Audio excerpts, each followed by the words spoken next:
Buenas tardes, compañeros y profesor. El día de hoy vamos a presentar nuestro proyecto de investigación, Duelo y trauma en exiliados de la dictadura política de 1933 en Chile. Nuestros integrantes son Sofía Araya, Matías Chacón y Marcos Vieira. Bueno, para hacer una introducción, a modo de tema de investigación, como mencioné anteriormente, va de los temas, los conceptos de trauma y duelo en base a los exiliados de la violencia política en 1973 en Chile. Por tanto, nuestra pregunta de investigación va a ser cómo los conceptos duelo y trauma, desde una perspectiva psicoanalítica, generan consecuencias en los afectados por el exilio en 1963 en Chile. Dentro de los objetivos, por tanto, vamos a analizar y ver desde esta mirada psicoanalítica las experiencias y consecuencias del duelo y trauma en los exiliados. Por otra parte, la metodología se va a basar en la revisión de la literatura asociada a estos conceptos claves y, a su vez, con una revisión de los testimonios escritos, grabados y documentados de las personas que fueron parte de este exilio en esta época. Bien, el problema de investigación, acá tenemos un pequeño resumen de qué es lo que es importante en nuestro problema de investigación y cómo se constituye el problema de investigación. Entonces, primero que nada, es importante porque estudiar la relación entre el exilio y los procesos de trauma y duelo es importante para comprender cuál fue el significado y las repercusiones del exilio en los sujetos estudiados. Entonces, tenemos que es posible observar que existe una relación entre la experiencia de exilio y los procesos de trauma y duelo. Determinar cuáles fueron las implicaciones psicológicas de los sujetos exiliados en dictadura es una pieza más que nos permite ganar una mayor comprensión de las consecuencias de la dictadura política en Chile.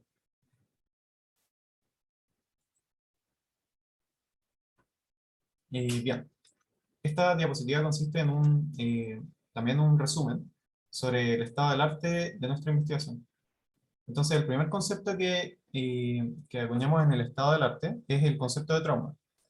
Y descubrimos que en los estudios más recientes respecto al trauma han habido distintos descubrimientos y aportes de otros autores que son relevantes para nuestro tema de investigación. Por ejemplo, durante los últimos 5 años han habido grandes avances respecto a la teoría del trauma intergeneracional. Lo que dice esta teoría es que la exposición a eventos extremadamente adversos puede llegar a impactar a los sujetos de una manera tan profunda que las generaciones posteriores se verían a sí mismas lidiando con los problemas postraumáticos de sus padres. Estos descubrimientos son importantes ya que pueden indicar que las consecuencias de la dictadura política de 1973 también afectan de forma indirecta a quienes no la vivieron, sobre todo a los descendientes de víctimas de violaciones a los derechos humanos. También descubrimos, entre otros datos, que aproximadamente un 60,7% de hombres y un 51,2% de mujeres experimentan al menos un evento traumático en su vida. Sin embargo, la prevalencia viva de estrés postraumático es mayor en mujeres que en hombres. También descubrimos que la preponderancia del trastorno por estrés postraumático varía en un rango de 0,3% hasta un 6,1% dependiendo del país. El riesgo de experimentar un trauma crece cuando el individuo se encuentra en un proceso migratorio.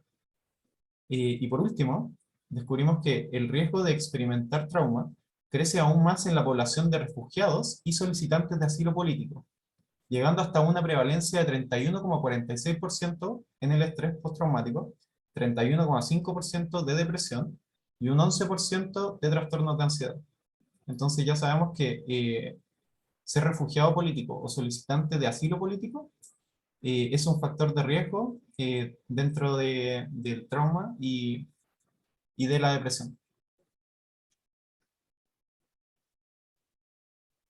Al revisar la literatura existente en los últimos 5 años del aspecto de la violencia política, nos encontramos que una de las características más evidentes del fenómeno que estamos estudiando, Araneda y Constanzo en el 2018 explican que hay dos visiones sobre la violencia política ejercida durante el 73. En primer lugar, la violencia como parte de la resistencia a la dictadura, que no se ve de forma explícita hasta 1980, a raíz de respuestas políticas represivas que se dan durante la época, la crisis económica, el descontento social, etc. Y en segundo lugar, el tipo de violencia institucionalizada los mecanismos y dispositivos institucionales para legitimizar y legalizar esta violencia política como un medio de resolución de conflictos para imponer un nuevo orden. Tenemos que recalcar que la violencia política no es una temática de estudio exclusivo de una disciplina científica. Por ejemplo, desde la filosofía, Jorquera y Piper en el 2018 nos hablan de que esta relación violencia-Estado se haya ligado a un dilema filosófico de las pasiones humanas, su relación por racionalización, expresada en la idea de sociedad, y la violencia simbólica. Por otra parte, en cuanto a la historia, se toma un debe en cuanto a la literatura hecha en otros países.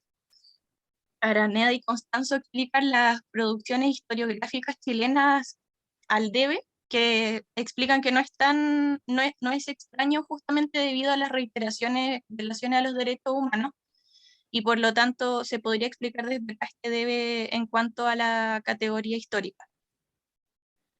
Además, las investigaciones en Chile dan cuenta de la política, o sea, de estudios de la violencia política ejercida desde la policía, desde las violencias urbanas y desde la represión al pueblo mapuche, pero hay escasos estudios sobre las formas de práctica del mantenimiento del orden público. Herrera Cortés en el 2019 explica la importancia de incrementar las colaboraciones entre investigadores, redes y grupos de trabajo orientados a la violencia política, y menciona la necesidad de generar y profundizar el estudio de revistas internacionales en el contexto latinoamericano para poder conceptualizar y comprender de mejor manera los repertorios de la violencia política en nuestra historia, y así poder reconocer su incidencia en la configuración de las subjetividades contemporáneas. Por otra parte, existe un margen de actualización en cuanto a la violencia y el psicoanálisis, generándose un marco interpretativo e investigativo. Mena en el 2020 reflexiona en su artículo respecto a la violencia del psicoanálisis en la actualidad sobre la violencia como fenómeno social, su efecto y consecuencias, y explica que la violencia es un fenómeno inherente en las civilizaciones y que esto se traduce en un malestar en toda la sociedad. Esta la mayor parte de las veces incide de forma naturalizada en los lazos sociales, en las producciones culturales y en el sistema capitalista dominante. Explica también que la forma en que el capitalismo se despliega en el marco neoliberal genera efectos significativos en los lazos sociales, aumentando rivalidades entre pares, defendiendo la meritocracia, y si bien esto afecta en todos los sujetos de manera particular, sí incide inevitablemente en la agresividad y sustenta las diversas modalidades de violencia presentes en la actualidad, funcionando la violencia como el significante de nuestro tiempo en el cual se anidan y mueven los diversos fenómenos sociales. Ahora, Bianson en el 2020, que es una psicóloga de la Universidad de Chile y psicoanalista de la Sociedad Chilena de Psicoanálisis, desde el marco de las violaciones a los derechos humanos cometidos en el estallido social de 2019 en Chile, comenta que uno de los principales retos para el psicoanálisis corresponde a analizar las metas instintivas de las conductas criminales propias de la humanidad. Considera que el límite del psicoanálisis se puede encontrar en el encuentro crudo con el mal, en la dificultad de poder pensar en algo que queda fuera del pensamiento y que refiere al mal.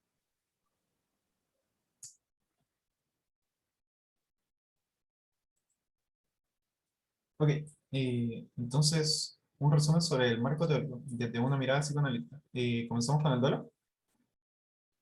Sí, bueno, desde el duelo abarcamos textos desde los autores como Freud, el texto de Duelo y Melancolía, a modo de resumen, el cual habla sobre el proceso de duelo que se genera y cómo se genera un proceso de pérdida del lazo divinal, y existen dos tipos de objetos que el sujeto va a abarcar, ya sea el sujeto amado, el que pierde, y el objeto sustituto, el que entra en la vida del nuevo sujeto a formar parte.